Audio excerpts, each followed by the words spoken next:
조종이 꿈꾸는 정의롭고 원칙이 살아있는 대한민국. 청취자 여러분과 함께 만들어가겠습니다.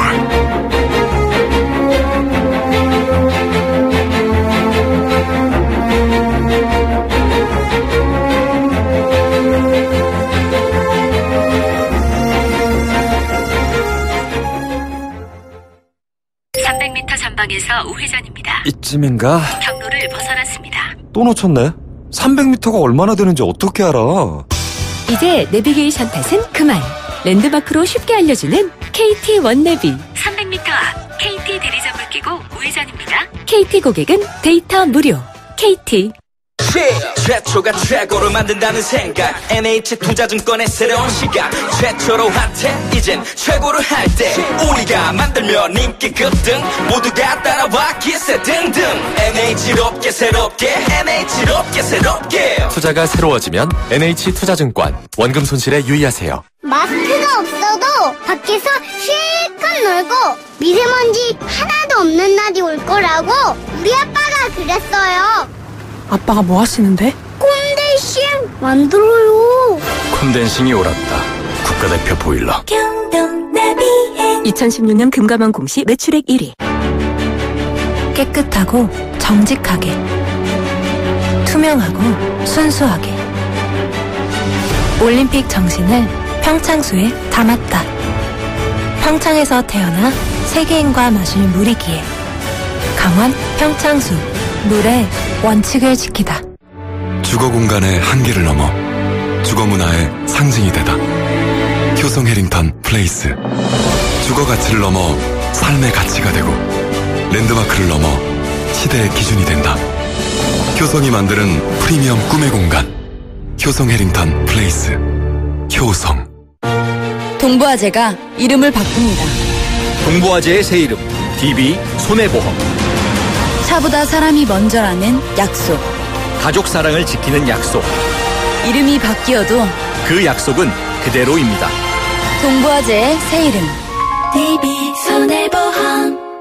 성령씨 너무 예뻐요. 제 비결은 S라인. 대성 S라인 컨덴싱으로 한번, S라인 온수매트로 또 한 번 관리받아요. 대성 보일러의 기술력으로 최적의 생활 공간을 완성하는 대성 S클래스 온수매트. 나 S라인으로 관리받는 여자예요. 대성 S라인 콘덴싱 보일러 온수매트.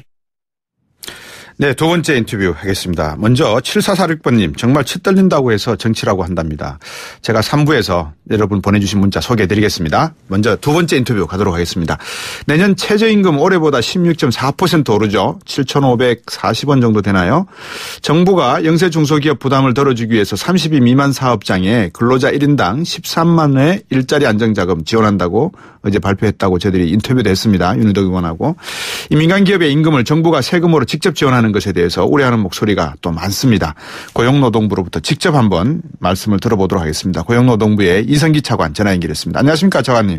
예, 안녕하십니까. 이성기입니다. 초대해 주셔서 감사합니다. 아, 예. 바쁘신 중에 이렇게 인터뷰해 주셔서 감사드리겠습니다. 네, 감사합니다.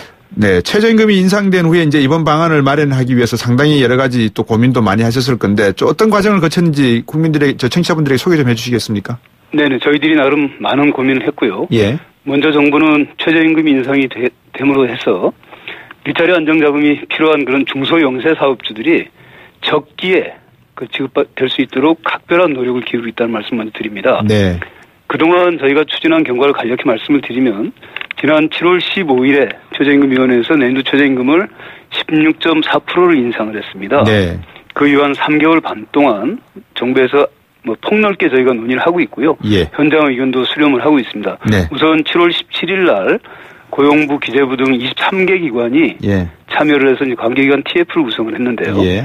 거기서 한 11차례 정도 전체 회의도 했고 예. 하면서 일자리 안정자금 지원 방안을 논의를 했습니다. 예. 그리고 19차례 정도 업계 간담회도 했고요. 예.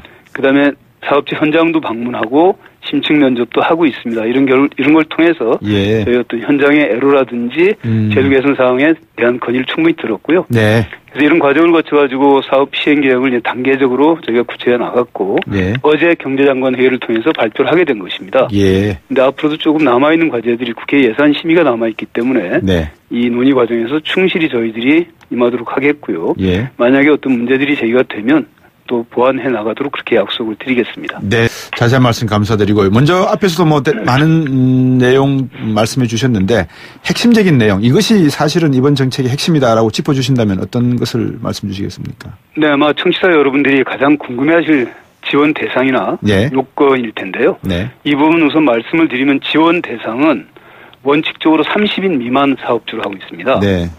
다만 이제 최저임금 인상으로 그 최저임금 인상이 돼서 해고 우려가 큰 그 아파트라든지 공동주택의 경비원, 청소원 이런 분들 있지 않습니까?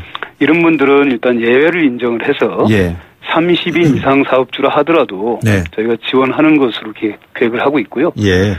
이렇게 신청을 하게 되면 신청일 이전에 1개월 동안 최소한 1개월 이상 고용이 돼야 되고 그분들이 월 보수액이 190만 원 미만이어야 됩니다. 그래서 그런 분들에 한해서 노동자 한 명당 저희가 월 13만 명을 지원하게 되고요. 만약에 이제 단시간 노동자, 즉 파타임들 있지 않습니까? 그런 분들은 근로 시간에 비례해서 지원을 하도록 그렇게 돼 있습니다. 다만 이제 고용보험 적용 대상이 아닌 분들이 있을 수 있어요. 그래서 그런 고용보험 적용이 아닌 분들도 지원을 함으로 해서 저희가 사각지대를 이제 최소화하고자 하는 노력을 기울여 나갈 것이고요. 이렇게 한다면 전체 한 총 236만 명 정도가 될 것 같고 그 관련 예산으로 저희가 3조 원 정도로 편성을 해서 국회에 제출해서 지금 심의를 받고 있는 그런 상황입니다. 그렇군요. 지원 대상이 뭐 어떻게 보면 상당히 촘촘한 신경 쓰실 수 있는 곳까지는 거의 다 신경을 쓰시려고 노력하신 것 같은데 이번 지원 대상에서 과세소득 5억 원 이상의 사업주를 제외했다라는 이야기인데 이거는 어떤 이유에서입니까? 일자리 안정자금이라는 게 이제 최저임금이 인상됨으로 해가지고 영세 중소기업들이 굉장히 큰 부담이 되지 않습니까? 그래서 이런 부담들을 완화하고 그로 인해서 이제 저임금 근로자들의 어떤 고용 불안을 해소하기 위한 건데 이렇게 최저임금이 인상된다 하더라도 경영 부담이 상대적으로 덜한 사업주들이 있을 수 있어요. 그분들은 이제 본인 책임으로 최저임금 준수해야 한다는 차원에서 그렇게 저희가 과세소득 5억 원 이상 정도로 한다면 지원해서 빼는 게 맞다라고 생각하는 것이고요. 그다음에 이런 이제 안정자금 지원하는 취지에 부합하지 않는 경우들이 좀 있을 수 있습니다. 예를 들면 노동관계법들을 위반을 해서 임금을 체불을 하고 있다든지, 그다음에 이제 국가나 지자체 등등으로부터 예산 지원을 받고 인건비를 받고 있는 사업주가 있을 수 있거든요. 중복해서 받는 경우. 그렇죠. 중복되기 때문에 그런 분들도 이제 떼게 되고 그렇게 큰 원칙은 잡고 있습니다. 근데 이제 앞에서도 예산을 결국은 통과를 해야 되는 부분이 지금 남아 있지 않겠습니까? 그죠? 네, 그렇습니다. 일자리 안정자금, 최저임금 이런 것은 이제 앞으로 더 올라갈 일이 더 자주 있을 것 같은데 이게 한시적인 제도인지 아니면 근본적인 해결 방안이 다르게 또 마련해야 되는 거 아니냐 이런 지적이 있습니다. 어떻게 보십니까? 네, 그런 말씀이 많이 있습니다. 저희들도 잘 알고 있고요. 일단 최저임금이 인상되면 당장 부담은 있겠지만 이른바 저임금 노동자의 소득 개선을 통해서 대한민국의 가장 큰 문제 중에 하나인 양극화를 완화를 해야 되고요. 이렇게 해서 내수 활성화가 되게 되면 이른바 소득주도 성장으로 가게 되는 그럼 반드시 저희가 선택을 해야 되는 길이라고 생각을 합니다. 그래서 가계소득이 증가가 되면 소비도 증가가 되고 그로서 생산이나 일자리가 증가하게 되고요. 그러면 다시 소득 증가로 이어지는 이른바 성장, 분배 선순환 효과가 나타날 것으로 생각합니다. 그러나 이제 최저임금 부담 능력이 충분히 못한 영세업자들의 경우에는 이른바 경영 또는 고용 유지가 어려운 경우가 발생할 수 있기 때문에 이런 일자리 안정자금을 지원하게 되는 건데요. 지금 말씀하신 것처럼 이른바 이 사업들이 영구적이긴 어렵습니다. 그래서 저희들이 내년도에 이제 검토를 하게 될 것이고요. 이런 일자리 안정자금뿐만 아니라 보다 근본적인 대안으로는 영세 중소 자영업자들이 임금 지급 여력을 높여야 됩니다. 그리고 위해서 이제 경제 전반의 구조를 개선할 필요가 있는데요. 예를 들면 원하청 간의 불공정 거래를 해소한다든지, 뭐 프랜차이즈 본사 가맹 간의 어떤 이익 배분 구조 좀 바꾼다든지, 그다음에 중소기업의 어떤 경영 역량도 좀 강화할 필요가 있다고 생각이 됩니다. 이런 과제들을 같이 추진함으로 해서 일자리 안정자금 지원하고 이런 중장기적인 제도 개선들이 톱니바퀴처럼 맞물려 돌아갈 수 있도록 해서 저희가 소득주도 성장의 선순환 구조가 우리 사회에 안착될 수 있도록 그렇게 노력해 나가겠다 이렇게 말씀을 드리겠습니다. 취지는 충분히 이해하고도 남음이 있는 것 같습니다. 이제 그런데 방금 설명해 주셨다시피 이게 이제 여러 가지 톱니바퀴가 같이 맞아 돌아가야 되지 않겠습니까? 예, 그렇습니다. 그러면 이게 영구적으로 지속될 수는 없다는 말씀도 해 주셨는데 여러 가지 검토 내용 중에서 사업주의 어떤 소득 변화도 보셔야 될 것 같고 또 고용인들의 어떤 소득 증가 내용도 보셔야 될 거 여러 가지 내용들이 참고가 될 건데 이게 그러면 한 몇 년을 지금 문재인 대통령께서도 이제 어느 정도 시행착오가 있을 거니까 조정해 가면서 하시겠다는 게 대선 때도 말씀이었고 당선 이후에도 말씀이셨지 않습니까? 네네. 그럼 이게 한 몇 년 정도는 지속될 가능성이 있다 추측하는 기간이 있으십니까? 저희들이 뭐 일단 몇 년이다라고 말씀을 드리긴 굉장히 어려운 상황이고요. 네. 저희가 이 사업을 시행을 하면서 또는 시행하기 전부터 철저하게 이제 어떤 현장에 그 어떤 효과라든지 영향력을 보고 있습니다. 이런 철저한 모니터링을 통해서 이 사업이 이제 어떤 효과가 있는지 볼 것이고요.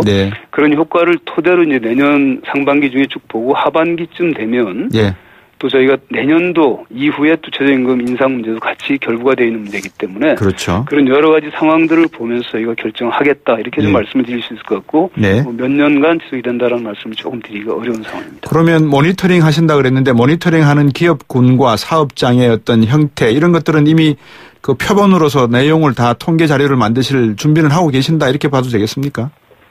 저희들이 이제 아시는 것처럼 이른바 근로복지공단을 통해서 전체인 사업의 전달 체계를 가지고 가고 있는데요. 뭐 워낙 많다 보니까 그러니까요. 전체를 다 하긴 어려울 거고요. 여러 가지 이제 통계 수치 지금 이제 말씀하신 것처럼 이른바 표본 타겟들을 좀 설정을 해야 하는데 저희가 이제 조금 더 구체적으로 이 사업 시행을 준비를 하면서 어느 쪽에 어떤 업종에 해야만 조금 더 정확하게 타겟 모집단을 표본을 잡을 수 있을지 조금 더 고민을 하도록 그렇게 하겠습니다. 알겠습니다. 무슨 말씀인지 이해가 되겠습니다. 지원 요건을 충족시키기 위해서 사업체를 인위적으로 분할하거나 또 인력 감원하는 등 이 부정수급 문제, 도덕적 해이가 문제되지 않습니까? 네네, 그렇습니다. 여기엔 대책이 있으신지요? 예, 저희들 나름대로 이제 일단 뭐 도덕적 해이라든지 부정수급 문제는 저희도 철저하게 준비를 하고 있는데요. 아까 말씀드린 30인 문제를 말씀드렸어요. 네, 그러다 보니까 30인에 맞추기 위해서 사업체를 인위적으로 쪼개기를 할 수 있다고 생각이 되고요. 그다음에 이제 인위적으로 숫자를 좀 맞추기 위해서 뭐 32인을 30인으로 또는 29인으로 감원을 시키는 경우들이 있을 수 있다고 생각이 되는데 그랬을 경우에 저희가 고용보험 데이터베이스, 고용보험에 등록되어 있는 데이터베이스를 저희가 활용을 하고 있기 때문에 그런 부분들에 대해서는 상당히 좀 쉽게 볼 수도 있고요. 그다음에 보조금 통합관리 시스템이라는 이 나라도움 시스템들이 있습니다. 이 시스템에는 고용보험뿐만 아니라 뭐 과세 정보라든지 건강보험 정보라든지 우리 정부가 가지고 있는 거의 모든 데이터들이 다 연계가 돼 있기 때문에 이런 시스템들하고 이제 시스템을 연계를 시켜서 저희가 보도록 하고 있습니다. 그래서 어떤 부정수급의 문제라든지 도덕적 해이 문제는 최대한 저희가 막기 위해서 노력을 할 예정입니다. 그 고용보험 가입으로 인해서 이제 부담이 있을 거다. 그래서 꼭 받아야 될 노동자분들에서 뭐 받지 않기로 포기를 한다든지 또는 못 받을 수 있다 이런 우려도 있는데 여기에 대한 대응 방안도 고민하셨겠죠? 예, 저희들이 뭐 많은 고민을 하고 있고 그것도 굉장히 좀 중요한 부분 중에 하나라고 생각을 합니다. 예를 들면 이제 고용보험 가입하게 되면 4대 보험이 같이 연계가 되어 있는데요. 이런 분들이 이제 고용보험을 가입해서 이제 부담이 가중되는 부분들 때문에 두루누리 사업이라고 있습니다. 두루누리 사업이라는 게 있는데 내년도에는 이 사업의 지원 방안을 대폭 확대를 해서 이른바 이제 190만 원 미만 근로자들이 두루누리 사업에 가입을 하게 되면 즉 고용보험이 안 들어있던 분들이 4대 보험에 가입하게 되면 사업주하고 노동자가 부담을 하지 않습니까? 4대 보험은 그런 부분들 이제 5인 미만 사업장의 경우에는 노동자 사업주 부담분의 한 90% 정도까지 건강보험하고 고용보험하고 국민연금을 부담을 하고요. 그다음에 5인은 10인 미만 사업장은 한 80% 정도까지 부담을 하도록 되어 있고요. 또 한 가지 이제 건강보험의 경우에는 일단 신규로 가입하게 되면 내년도에 보험료의 50%를 경감을 해줍니다. 그렇게 이제 고용보험이나 국민연금은 두루누리 사업을 통해서 또 건강보험의 경우에는 50% 감면을 통해서 이렇게 함으로 해서 4대 보험 가입이 좀 쉽도록 그렇게 해나갈 예정으로 있고요. 또 한 가지는 참고로 말씀드리면 고용보험 가입 대상이 아닌 분들도 있어요. 사각지대에 남아있으면 안 되기 때문에 그분들도 굉장히 취약한 계층으로 봐서 그분들도 고용보험 가입 대상자는 아니지만 저희가 이제 일자리 안정자금은 지원하도록 그렇게 지금 계획을 하고 있습니다. 예. 방금 자세히 설명해 주신 요 내용, 일자리 안정자금 정책에 대한 이 세부적인 진행은 말씀도 주셨습니다만 근로복지공단이 맡기로 했다고 제가 알고 있는데 역할이 충실히 가능할까요? 어떻게 보십니까? 예. 저희들은 뭐 그렇게 확신을 하고 있고요. 예. 근로복지공단이라는 게 우리 고용보험, 산재보험 예. 이런 적용 징수 업무를 한 20년간 계속 해온 기관입니다. 네. 그렇기 때문에 이른바 사업주 관리, 그다음 피보험자 관리 등의 뭐 충분한 그 축적된 노하우들도 있고요. 네. 인프라도 갖추고 있기 때문에 예. 이 사업 수행에 가장 이제 적합한 기관이라고 좀 보고 있고 네. 또 말씀을 드렸던 것처럼 비단 근로복지공단뿐만 아니라 네. 이게 범부처 차원에서 관련되는 국세청이라든지 건강보험공단, 연금공단 네. 등등의 여러 가지 DB도 활용을 하고 그쪽도 좀 받도록 되어 있습니다. 특히 네. 여기 이제 접수라는 경우에 우리 근로복지공단이 전국에 56개 정도뿐이 없는데요. 네. 건강보험공단, 국민연금공단, 그다음에 전국에 있는 주민센터 등등까지 다 포괄해서 저희가 이 사업들을 같이 협조해서 하도록 그렇게 돼 있고 예. 주된 역할들은 당연히 근로복지공단을 통해서 하도록 그렇게 돼 있습니다. 예. 참 대한민국이 디지털 국가이면 틀림이 없네요, 보니까. 네, 그렇습니다. 예. 끝으로 간단히 한번 여쭙겠습니다. 일자리 안정자금 사업주들께서는 어떻게 해야지만 지원받을 수 있는지 신청 방법 간단히 좀 설명해 주시죠. 예, 일자리 안정자금은 사업주가 일단 신청을 해야 됩니다. 네. 근데 일단 온라인으로 할 수도 있고 오프라인으로 할 수 있는데요. 네. 뭐 아시는 것처럼 사업 시행기간이 내년 1월 1일부터 12월 31일까지인데 저희들은 가급적이면 온라인을 좀 많이 할 수 있도록 좀 쉽고 편하게 시스템을 지금 만들고 있습니다. 네. 그다음에 이제 오프라인 상으로 접수를 하는 것들도 아까 말씀드렸던 근로복지공단이라든지 건강보험공단, 그다음에 국민연금공단, 그다음에 주민자치센터 네. 등등까지 이제 직접 하도록 그렇게 돼 있고요. 네. 지금 사업 시행 전이긴 합니다만 네. 여러 가지 아마 궁금한 사항이 많이 있을 거예요. 예. 그래서 근로복지공단에 국번 없이 1588-0075 예. 그다음에 우리 고용부의 콜센터 예. 1350-1350번 이런 거를 이제 운영을 하고 있는데요. 네. 여기에 전화를 하시면 예. 상당히 이제 상세하게 안내를 드릴 거고 예. 아무래도 영세 사업주들이 굉장히 바쁜 분이기 때문에 네. 그 보험 사무 대행 기간을 좀 활용을 해서 네. 무료로 하는 방안들도 저희가 고민하고 있고 많은 고민들은 하고 있습니다. 예. 오늘 바쁘신 가운데서도 상세하게 최저임금 인상과 관련된 일자리 안정자금 지원 그리고 사용 방법에 대해 설명해 주셔서 고맙습니다. 네, 감사합니다. 네, 이성기 고용노동부 차관이었습니다. 3부로 오겠습니다.